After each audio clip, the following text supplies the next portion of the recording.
MP board कक्षा 11वीं वाले मेरे सभी प्यारे बच्चों के लिए हिंदी विषय का जो प्रश्न पत्र है, पूरा पेपर और उसका सॉल्यूशन मेरे द्वारा यहाँ पर समस्त बच्चों को बताया जा रहा है।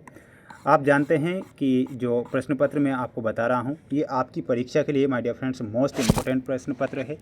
किसी प्रकार से रियल या वायरल पेपर नहीं होते हैं, ये तो आपने शुरू से आखिरी तक देख ही लिया। कई सारे यूट्यूबर ने आप सब बच्चों को फेक वीडियो भी बताए हैं, ये तो आप जानते ही हैं। लेकिन प्यारे विद्यार्थियों, मैंने आपसे क्या कहा था कि मोस्ट प्रश्न अगर पढ़ना है तो चैनल के साथ आपको जुड़कर रहना है, और मैंने शुरू से आखिरी तक मोस्ट प्रश्न बताए और परीक्षाओं में छपे। आपका अंतिम पेपर है, विश्वास करें, अच्छे से इन प्रश्नों को याद करके जाएं। रचना के अनुसार वाक्य के कितने भेद होते हैं? तो प्यारे विद्यार्थियों, रचना के अनुसार वाक्य के जो भेद होते हैं, इसमें आपको ध्यान रखना है 3 भेद रचना के अनुसार होते हैं, तो इसमें आपको 3 करेक्ट लिखना है। ये बिल्कुल मोस्ट प्रश्न है, आप एक बार याद जरूर करके जाना, ठीक है। संचार शब्द की उत्पत्ति चर धातु से हुई है, जिसका अर्थ क्या होता है? तो संचार का अर्थ होता है प्यारे विद्यार्थियों चलना। क्या होता है? चलना। ये आपका आंसर होगा। बढ़ेंगे अगले क्वेश्चन की ओर। थोड़ा मैं इसे जूम कर देता हूँ जिससे क्लियर आप सभी प्रश्नों को देख सकें और याद आप करें। चित्रपट संगीत का पर्याय कहा गया है, तो यहाँ पर आपको ध्यान रखना है लता मंगेशकर को। क्या बताना है? लता मंगेशकर को, ये आपको बता के आना है। अगला है, हिंदी का प्रथम उपन्यास माना जाता है, तो परीक्षा गुरु को माना जाता है। आपने 10वीं कक्षा में पढ़ा होगा। हिंदी का प्रथम उपन्यास परीक्षा गुरु। मेरे सभी प्यारे भैया बहनों को वीडियो को लाइक जरूर करना है। आपके लिए मेरा ये जो प्रयास है शुरू से आखिरी तक मैंने किया है, और आपका भी सपोर्ट हमें रहा है, उसके लिए सभी को थैंक यू।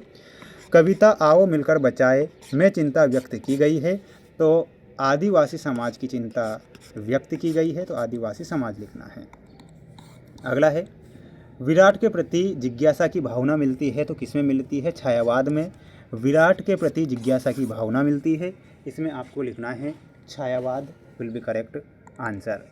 अब हम बढ़ेंगे हमारे अगले प्रश्न की ओर। अगला प्रश्न देखिएगा, ये है आपके अगले क्वेश्चन, जो कि आपको यहाँ पर रिक्त स्थान वाले प्रश्न दिए जाएंगे और आपसे ये पूछे जाएंगे। आदि कवि वाल्मीकि कृत रामायण एक है, तो रामायण क्या है प्यारे बच्चों? एक महाकाव्य है। डायरी नियतांत रचना है, तो ये एक वैयक्तिक रचना है। भारतीय संगीत में मुख्य वाद्य रहा है, तो वीणा मुख्य वाद्य है। धनराम दर्जे तक ही स्कूल का मुंह देख पाया था, तो तीसरे दर्जे तक। गीत फरोश कविता के रचयिता कौन हैं? तो मेरे सभी प्यारे भैया बहनों को, जितने भी दोस्तों को, जो बच्चे हमारे साथ जुड़े हैं, तो गीत फरोश में आपको बताना है भवानी प्रसाद मिश्र। राजनीतिक की जनता को बड़े बड़े दिखाते हैं, तो वो दिखाते हैं सपने। ये आपकी जो रिक्त स्थान है, आप इन्हें अच्छे से याद करें, अच्छे से मेहनत करें, ताकि आपको परीक्षा में अच्छे नंबर प्राप्त हों और अच्छे नंबर से आप पास हों। मैं तो यही कहूँगा कि बिल्कुल बेस्ट क्वेश्चन पढ़ना है, मोस्ट पढ़ना है, तो चैनल के साथ जरूर जुड़े। भाव पल्लवन, तो इसमें आपको मिलाना है विस्तार से। संक्षेपण भाव में आपको मिलाना है ऑप्शन नंबर द, पूर्णता, संक्षिप्तता, स्पष्टता, शुद्धता। विभत्स रस का स्थायी भाव क्या होता है? जुगुप्सा। मानव ज्ञान से संबंधित सूचना में आपको मिलाना है, और वो हो जाएगा विश्व ज्ञान कोश। राजस्थान की रजत बूंदे, इसमें आपको मिलाना रहेगा राजस्थान की रजत बूंदे में अनुपम मिश्र। गलता लोहा शेखर जोशी।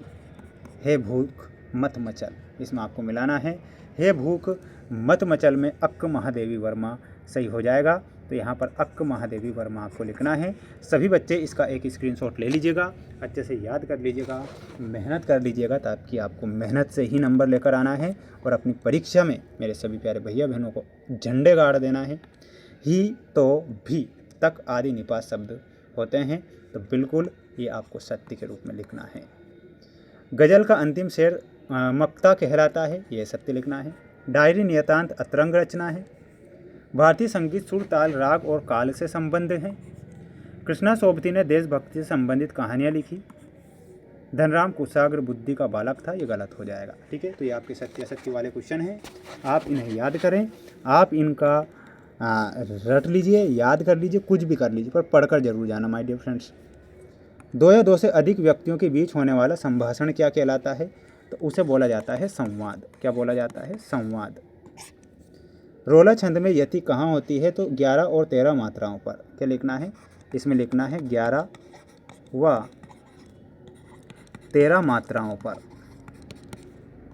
13 मात्राओं पर। काव्य के कितने भेद होते हैं? तो श्रव्य काव्य और दृश्य काव्य। कंपनी उम्मीदवार को किसके आधार पर चुनती है? तो इसमें आपको लिखना है योग्यता, योग्यता के आधार पर चुनेगी और कुशलता के आधार पर चुनेगी, कुशलता के आधार पर। दूसरी बार लॉर्ड कर्जन के भारत आने पर कौन प्रसन्न न थे? तो भारत के लोग या फिर भारतवासी। जगनिक द्वारा रचित कृति का क्या नाम है? तो इसमें आपको लिखना है परमाल रासो। क्या लिखना है? परमाल रासो आपको लिखना है। तो सभी बच्चे इसका एक स्क्रीनशॉट ले लेंगे, अच्छे से याद कर लेंगे, अच्छे से मेहनत कर लेंगे, ताकि आपकी मेहनत से अच्छे नंबर आएँ और हमारी भी थोड़ा हाथ रहेगा। ये आप देख लीजिए, मोस्ट प्रश्न है इन्हें, और ये आपका अगला सेट पेपर रहेगा जो कि बिल्कुल मोस्ट इम्पोर्टेंट है प्यारे विद्यार्थियों। 4 सेट पेपर चैनल पर डालूंगा और चारों सेट पेपर में से मैं आपसे कह रहा हूँ ना कि 95% पेपर बन जाएगा। तो आप चारों सेट पेपर को देखें। मिलते हैं नेक्स्ट वीडियो में।